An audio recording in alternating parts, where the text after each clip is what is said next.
All right, hello. Welcome to the Daily Faded, which is to start a live stream with a minute of absolutely nothing. But that's what I'm about. I'm about being a groundbreaker. So we'll get to that in a couple of minutes. Show's actually going to be a little bit different tonight. I didn't pay as close attention to the news today as I usually do most days. I had some other things on my mind, and I'm going to talk about some other things. But we are in the world we're in. So as of 5:30 p.m. Pacific tonight, worldwide we're over 3.1 million cases of COVID-19 confirmed. That's up 4% from yesterday.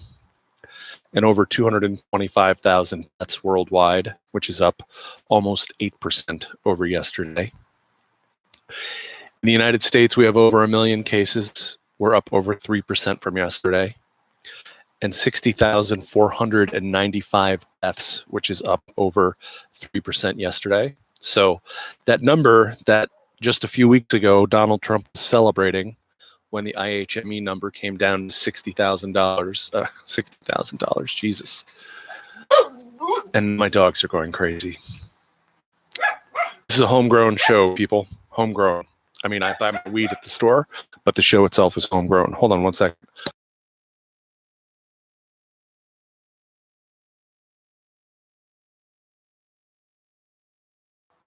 Sorry, neighborhood dogs are riling my dogs up, and I don't want to get up and kick them into the house alone. Dogs. Before I get into some coronavirus-related news, I've been wanting to talk for the last couple of live streams about, well, the last couple of days at least. I've been reading a lot and seeing a lot of Stacey Abrams. And I want to talk about Stacey Abrams a little bit, and I want to talk about her in the context of Joe Biden. First off, Stacey Abrams said something amazing on Meet the Press, which I salute her for. Chuck Todd pointed out that she was openly sort of campaigning to be Joe Biden's vice presidential nominee. That she had publicly stated she would like the job and that she thinks she would be great for the ticket. And she said, it may sound presumptuous for me to say that. I'm not quoting her directly here, but I'm paraphrasing. And she said, I learned growing up as a little black girl in Mississippi that if I don't stand up and speak out for myself, no one will. No one will take me seriously. Hold on.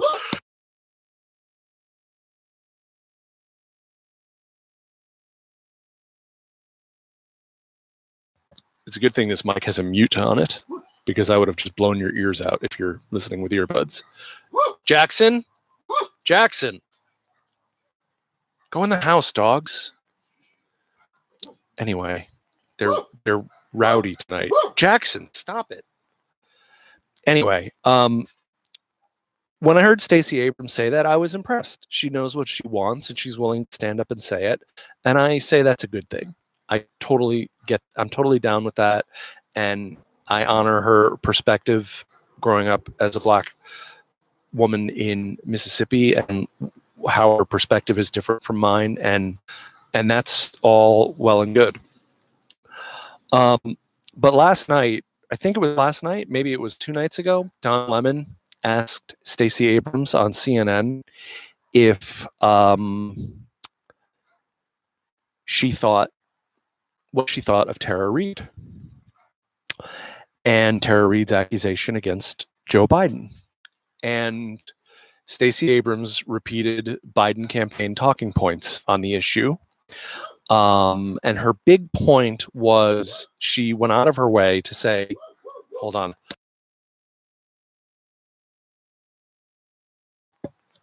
Neighborhood dog is really pissing me off. She went out of her way to say that she believes women should be heard and she didn't say women should be believed. She said women should be heard. And she said the New York Times had investigated Tara Reade's story and found it not to be true. And I read the New York Times piece, and I didn't think it was particularly fair to Tara Reid. I thought that they were shilling for Joe Biden in the piece in the way they framed things. But they definitely did not say it didn't happen.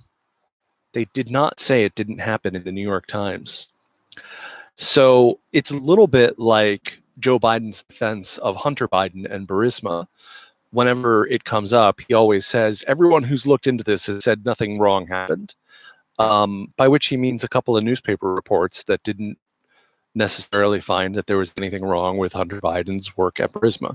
Now, don't get me wrong, I don't have a huge axe to grind about Hunter Biden, but obviously he got that job because his name is Biden, and obviously that is corrupt. Whether or not it should be illegal, I don't know. I'm not quite sure how you would make it illegal. But Democrats want to swat it away as it's just a Trump talking point. But it's not. It's true. I mean, it's a fact that he got a job making a ridiculous amount of money doing something that he knew nothing about. So to say everyone who's investigated has said nothing illegal happened, that's a real slimy politician way of handling the fact that your son was paid millions of dollars for his name because you were the vice president. So Stacey Abrams is ripping a page out of that playbook along with the Biden campaign and saying, well, the New York Times looked into it and they didn't. So the New York Times is supposed to be the jury, the judge and jury for an accusation like Tara Reid's. Is that our standard now? If the New York Times says it happened, then it must have happened. If the New York Times doesn't say it happened, then it didn't happen. It's unfortunate to me that so many people are just going along with the Biden campaign line on this. And Stacey Abrams is doing it. Kirsten Gillibrand is doing it. Kamala Harris is doing it. As a reminder, Kirsten Gillibrand got Al Franken drummed out of the Senate for the harassment charges against him, and he probably deserved to be drummed out of the Senate for the accusations against him. Kamala Harris said last year, always believe women, and now she's saying, no, I don't believe her, I believe Joe Biden. And all three of them are on the short list for vice president. I don't know where Liz Warren stands on this, but I don't think she's on any list for vice president for Joe Biden. So perhaps her integrity won't be tested on this particular issue. I think the Democratic Party is in a pickle. They're in a real pickle. They got a bad candidate. It may not matter. But we'll see. Some good news here in Los Angeles. Eric Garcetti announced today that effective immediately, any resident of Los Angeles can get coronavirus testing, whether they are symptomatic or not. So if you want a test, you can get it, and it's free on the city of Los Angeles. First city in America to achieve that. So I'm pretty happy about that. I think that's pretty good news. Certainly important for all of our essential workers and all of our frontline workers who were already able to get tested in LA, but now it makes it even easier. You know, maybe you're working at a Ralph's or a Vons and you want to get a test just to make sure. Now you can get it.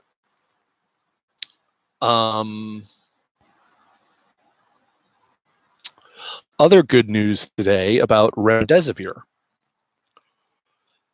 Good news about drugs. Actually, this is we have two drugs stories tonight.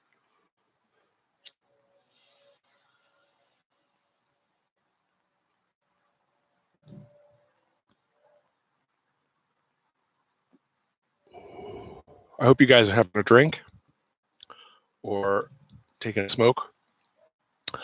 Dr. Fauci reported today on clinical trials that were randomized, controlled with placebo, done internationally with over 1,000 test subjects.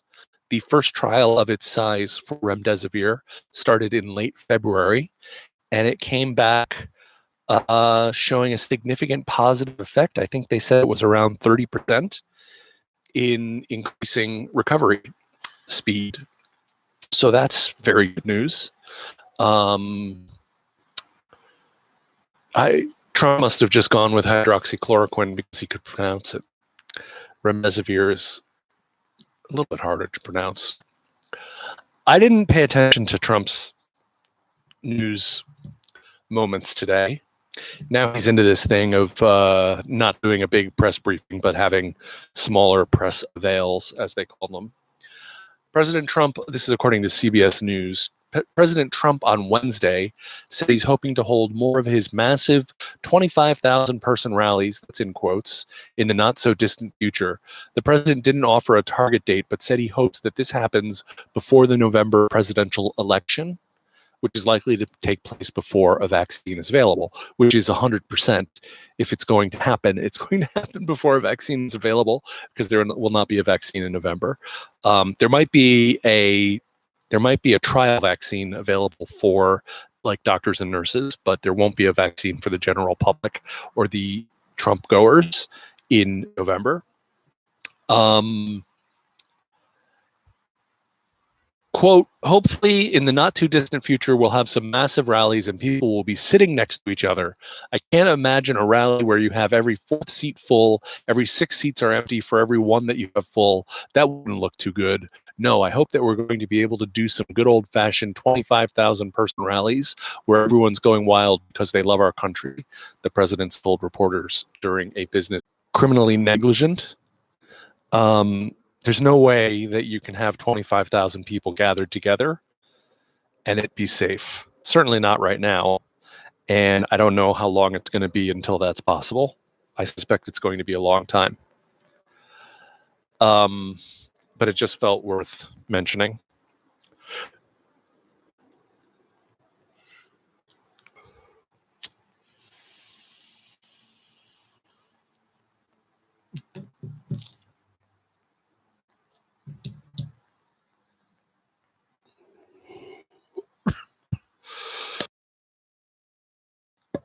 One of my dogs, Ludwig, is lying on the chair all dejected, wondering where the night squirrels are.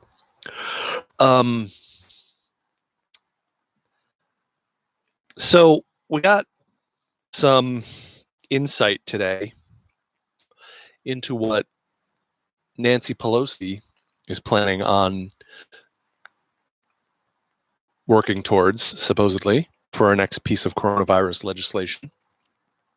From Vox today, what we know about the next coronavirus funding package, this article was by Ella Nilsson.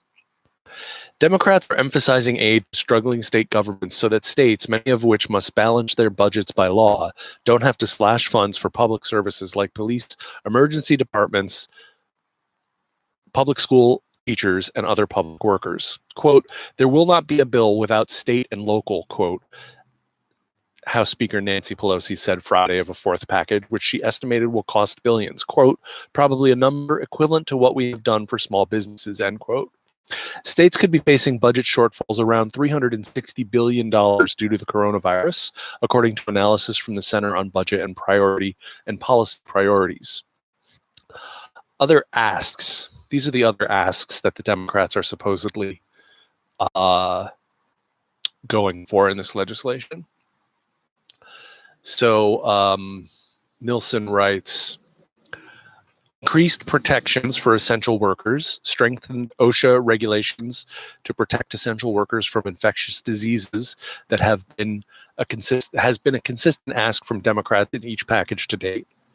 Now, it may have been a consistent ask of members of the Democratic caucus in the House and or the Senate, but I do not believe that Nancy Pelosi herself actually fought for that.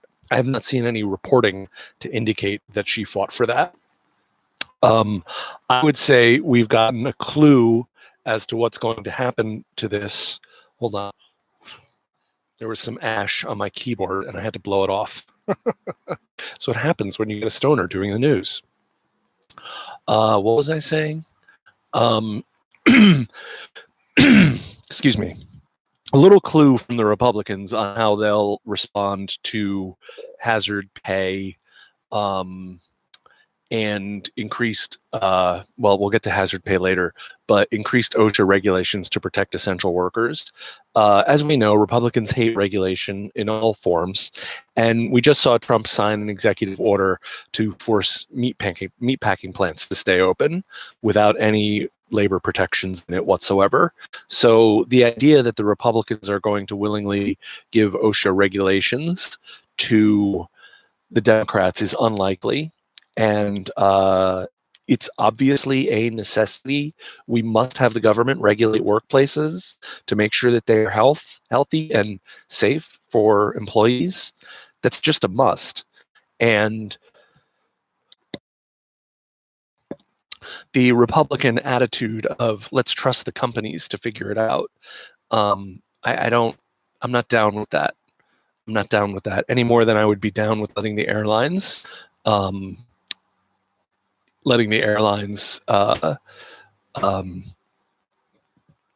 check their own, inspect their own vehicles instead of FAA inspectors. Not that the FAA is worth all that much. Oh, FAA, these rabbit holes. So we'll see with what they did with the meatpacking plants.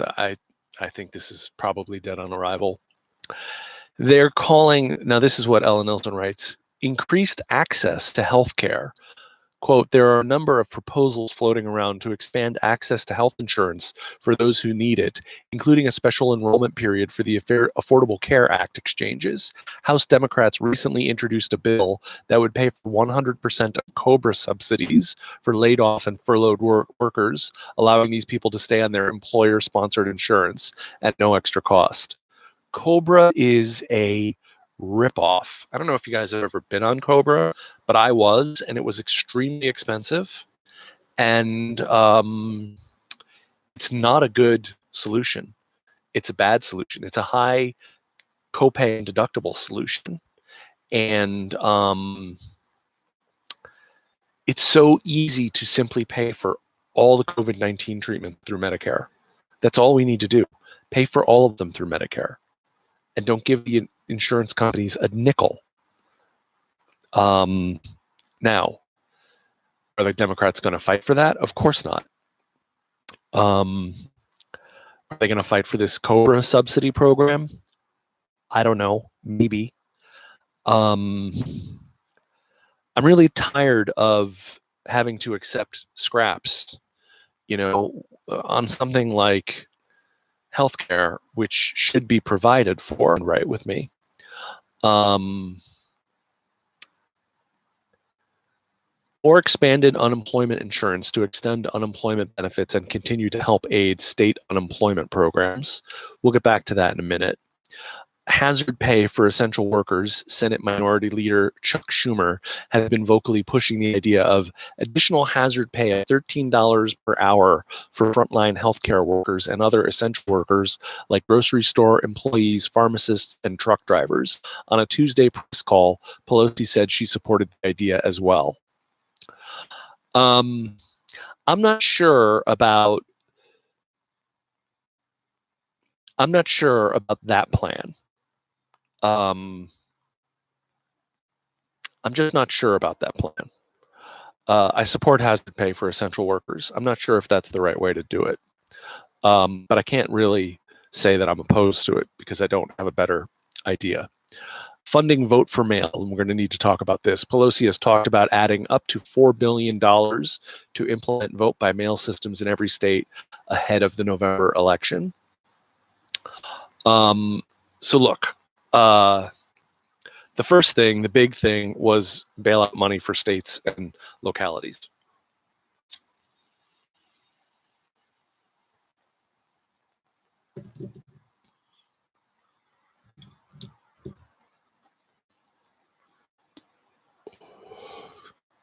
I do think that will happen. I think there's enough political capital to make that happen. And I think that the blue state bailout propaganda that Mitch McConnell has been spouting was a ploy to make it seem like it was a Republican concession to give, going to bail out Kentucky. He's got to bail out California as well. And there are a lot of Republicans who are on board for this already. So there should be bipartisan support for the state and local government bailout. I hope they go with at least $500 billion, and I hope they're prepared for more, because we category of doing the bare minimum required by government. To me, it's in the category of things that anybody would have done. You know, Trump likes to talk about 2.2. All of a sudden, I'm talking about Trump again. Trump likes to say that if no one had done anything about coronavirus, we would have lost 2.2 million Americans. But that's making the assumption that anyone would do nothing about a pandemic. Any president would do nothing about a pandemic. No president would do nothing about a pandemic. Even Trump did some things. So this is the same thing. There's no way that Mitch McConnell would not be bailing out the states when they so obviously need it, because all those state employees are out of work. All the state services are going away. That's a good way to lose the House, the Senate, and the White House to the Democrats. So I already talked about how I feel about the Cobra plan. Look, the more expanded unemployment insurance, letting the unemployment insurance last put on their economies, where the government paid all wages during the shutdown, that was the smart policy. We missed that window. So now we've got this hodgepodge of fucking $4.5 trillion in bailout money to big corporations and Wall Street. 600 something billion dollars in the protection program, the small business loans, expanded unemployment, $1,200 payment to some people. We've had this patchwork quilt of ways of taking care of people when we should have simply insured their employment. The government should have been the last payee of payroll. And then every company, every small company could keep its shape and keep its form and eventually return back to work. But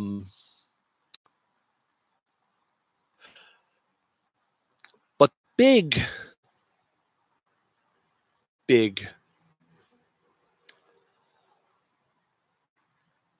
mess is expanding national vote by mail elections, creating national vote by mail elections, putting money in for elections, as it indicated in the article that the Democrats want to do. This is never going to happen. Mitch McConnell will never expand elections. He will never expand access to the franchise under any circumstances, because when there's greater voter turnout, Democrats win, and letting everyone vote by mail from home would expand voter turnout. Mitch McConnell won't allow for that because he knows it would cost him the Senate, and it would probably cost the Republicans the White House. So the Republicans, and to a degree the Democrats, as they proved during the primaries, but the Republicans are perfectly happy using the threat of dying from COVID-19 as a form of voter suppression. They're perfectly comfortable with it. So no matter what the Democrats say or do, they are not getting any money for mail-in elections for president. And there are still several things that are missing from what the Democrats are proposing, based on what I've seen. UBI is still missing. You can tax the UBI back if you want, but providing a UBI of $2,000 a month until the crisis is over makes sure everyone is taken care of, and it makes sure that every part of the economy that can work does work, that there is consumption, that people are ordering out from restaurants, that people are ordering things online, that there is money, there are transactions. If you want to say that people worth a certain amount shouldn't be getting this $2,000 UBI, there's an argument for taxing it back. the government can make the money to do it. We don't have to issue T-bonds. We don't have to go into debt in order to do it. So I really think we should have a UBI, and I think we still need a UBI, and it needs to go to everyone in the country, including undocumented Americans, because they're suffering as well. And that's something else that's missing here is anything for undocumented Americans. I support direct payments to them just like I support direct payments to everyone else. But there's no political will for that to happen in Washington, so it's not going to happen. And rent and mortgage forgiveness is also missing. Just all rent and mortgage payments should just be delayed by 3 months during this crisis. That way you eliminate the possibility of people losing their homes because of this. These are the kinds of policies that put people first instead of putting corporations and the wealthy first. And these are the kinds of policies that will actually work. Everything about Congress's approach to this situation has been focused on business, and it has been focused on capital. And it is a capitalist system, and almost everyone self-identifies as a capitalist and celebrates capitalism. And so they think the business is what supplies dignity to all people. And so if you have no job, you have no dignity, you have no worth, you have no value. It's a corrupt and flawed system based on greed. Now, when I say this, I am talking about capitalism in the United States as we currently understand it. I'm not talking about capitalism 50 years ago. I'm not talking about capitalism 50 years from now. And I'm not necessarily talking about mixed market systems that use some socialism and some capitalism. I'm talking about the American predatory capitalism death cult. Post-COVID-19, the rich will be richer and everyone else will be poorer. There will be less support for working families, and there will be more support for corporations. So,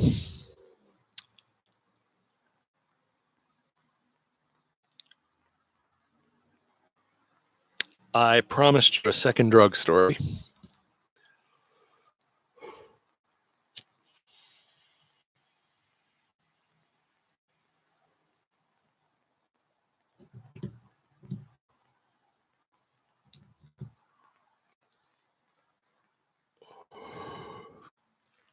And here it comes.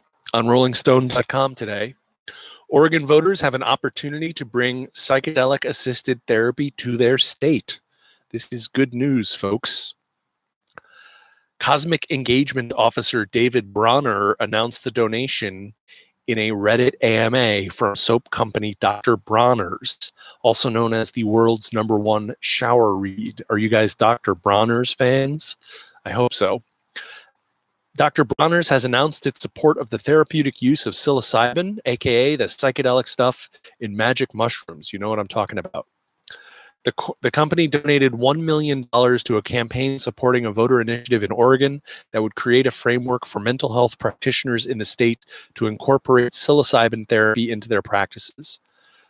Dr. Bonners is supporting the psilocybin therapy initiative in Oregon, yes, on IP34, to advance a breakthrough therapeutic model currently being perfected in research settings at top universities around the world, David Bronner says.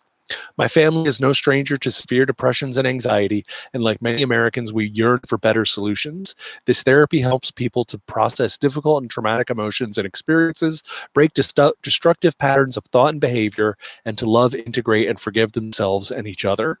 People connect to the deeper spiritual ground of their being and to the miraculous living natural world we are one with. I like the sound of that, and I support that 100%. I've had my share of depression and anxiety in my life, and I've been on medication once or twice, and I'm of the opinion that the natural medications are the best. Not that anyone should not take their medication that's been prescribed. If you've been prescribed medication, please take it. But I really think the therapeutic value of psilocybin mushrooms is huge because you shift perspective on everything, and it stays with you. You will be thinking about it, and you will remember certain things.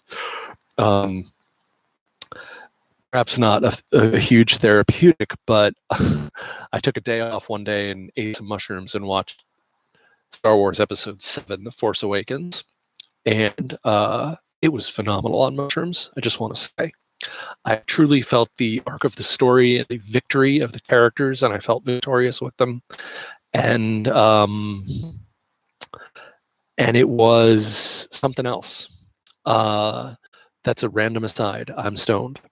State and local governments in Oregon have been working to decriminalize magic mushrooms since 2018, with the hope that voters could weigh in on the issue at the 2020 elections. The initiative currently has 130,691 of 145,000 required signatures. Yo, Oregon peeps, you know who you are. You better be watching. Get your names on that. Mushrooms are currently classified as a Schedule I drug by the FDA, the same category as heroin. Ridiculous, absurd. I mean, I've never fucking tried heroin. I'm never going to, but I can tell you that mushrooms are not that dangerous. Possession is a felony nationwide. In 2018, researchers at Johns Hopkins recommended that it be reclassified as a Schedule IV, indicating that it has low potential for abuse or dependence, the same category as Xanax. It doesn't belong in the same category as Xanax. Xanax has way more potential for abuse and addiction than mushrooms do. You can't take mushrooms every day because they won't work. You have a reverse tolerance that you will build up. And it takes a week or two to get that out of your system. Ideally, you should go 2 weeks between mushroom ingestion, in case you didn't know. Still, the FDA is looking to speed up the process of researching the effects of the drug to treat depressive disorder. It has twice designated psilocybin therapy as a breakthrough therapy, which might help to fast-track development and review. According to Newsweek, Dr. Bronner's will also be launching new labels reading Heal Souls, which promote psilocybin therapy. It is time to end the needless suffering of millions, the label states. So, I'm not normally one to talk much about companies doing great things and being like, yay, rah, rah, go corporate America. And of course, this is not the biggest company in America, but I'll salute someone when they do the right thing, and I think this is doing the right thing.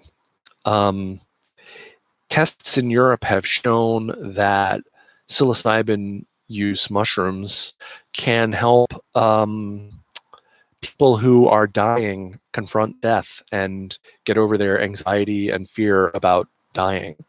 It's a huge thing, and that should be available to people. And there are a lot of other therapeutic uses for mushrooms as well. So I highly encourage it, and I highly encourage everyone to try them in a controlled, comfortable setting.